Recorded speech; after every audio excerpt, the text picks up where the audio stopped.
You know that feeling when you look in the mirror and just wonder, who am I? I mean, really, where does that little voice in your head, that constant sense of being me, actually come from? For centuries, that's been one of the biggest mysteries. Well, today, we're going to dive into the absolutely groundbreaking work of a neurophilosopher named Georg Northoff, who thinks he's finally cracked the brain's secret code. So our whole journey starts with probably the most personal question you could ever ask, the one that keeps scientists, philosophers, and, let's be honest, us up at night.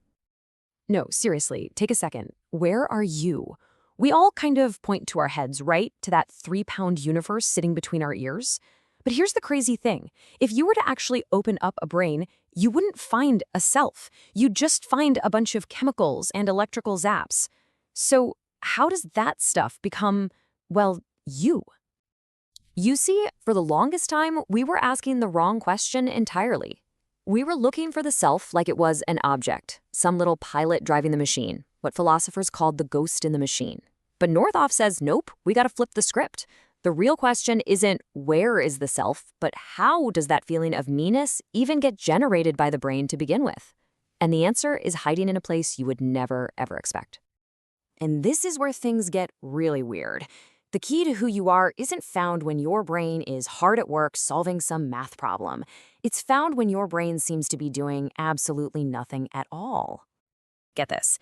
This chart basically turns everything we thought we knew about our brains upside down. A staggering 80% of your brain's massive energy budget isn't used for active, focused tasks. It's burned during what scientists call the resting state. That's when you're just daydreaming, letting your mind wander. Northoff calls this the brain's dark energy. You know, just like the mysterious force that makes up most of the universe, it's this invisible background hum that's doing all the heavy lifting. And that is the big idea right there. When you're just spacing out, your brain is working furiously behind the scenes, weaving together your memories, your hopes, your fears into the ongoing story of you. Your identity isn't being built when you're laser focused. It's being constructed in all those quiet little moments in between. Okay, so if the self is a story that your brain is rating when it's daydreaming, what language is it using? Because it turns out that constant background hum isn't just random noise. It's actually the brain using a really fundamental code to build your reality and figure out your place in it. So Northoff introduces this game-changing idea he calls the world-brain relation. What it means is that you don't just exist inside your skull, totally separate from everything else. No way. That resting state isn't just your brain thinking about itself. It's your brain constantly processing its relationship with the outside world. Your sense of self actually emerges in that space between your brain and the world. You're not just a camera looking out. You exist in the connection itself. Here is such a beautiful way to think about it. Ask yourself, where is a dance?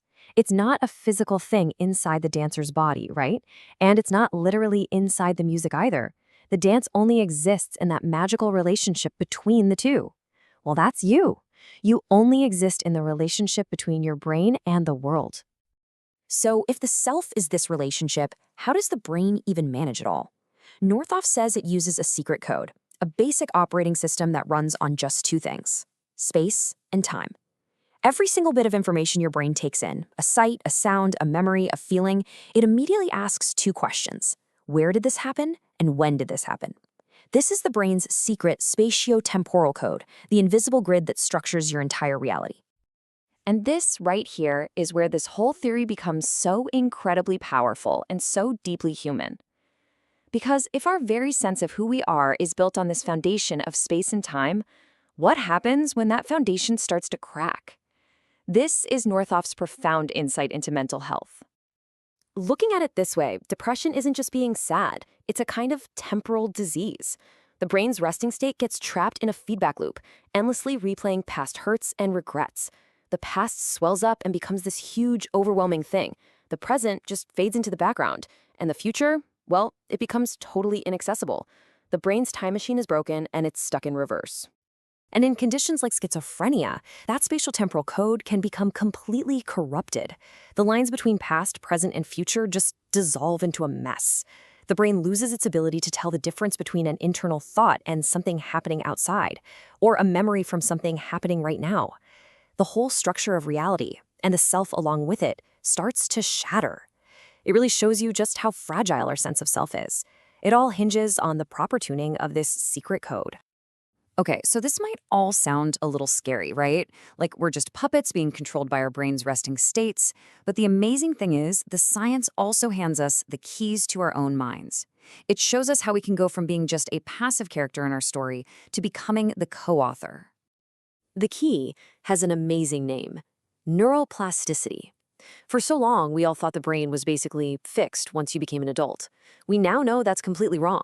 Your brain is constantly, and I mean constantly, changing and rewiring itself based on your thoughts and experiences. You are not fixed. You are not stuck. You literally have the power to change your own mind. So how do we actually do this? Well, first, just start observing your resting state. When your mind wanders, where does it go? Is it always stuck in the past? Constantly worrying about the future? Just watching these patterns without judging them is a huge first step. Second, you can actively strengthen that world-brain relation. Spend time in nature. Listen to music that really moves you. Invest your time in meaningful relationships. These things literally tune your brain's code in a positive way. And third, practice living in the present.